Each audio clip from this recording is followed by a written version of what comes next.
Алейкум рахматуллахи ва баракату. Машкид букин шарт бугиш рузма какба ясли. Машкид хечеба калда рузма какбазе бехулиш. Машкид хечеба калда рузма какбазе бехулиш абу раб суалда жаниб. Жаваб буго бехулила абу раб джумхура дацебин. Ай имам Абу Ханифа мазхабалда, İmam Şafii su mazhabalda, İmam Ahmed il mazhabalda maşkid hiç onanigi ruzma kakbaze behola maşkid bukin şart hiç o ruzma kakbayasli. Beyan habola bugo İmam Abu Hanife mazhabaslu takazda misalatlı bosun Bahru Ra'iq alda ve sugiyal takada İmam Ahmed il mazhabalda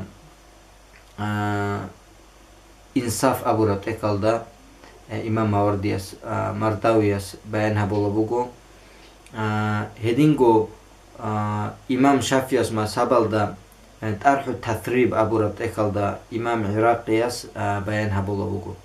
Ama İmam Malik il mazhabalda maşkid bukin şart bugo ruzma bazı kanani.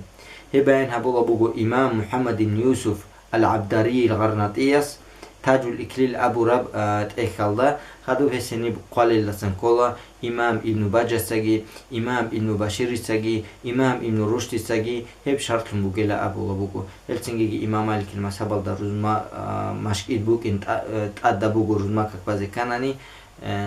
Ama khud aralhabagu mazhabalda maşkid bukin şart heço maşkid heço nanki sonigi ruqub maşkid heço nan sonigi ruqur dandesize dandesun ruzma kakbaze behunguti heço maşkid heçe bakalda.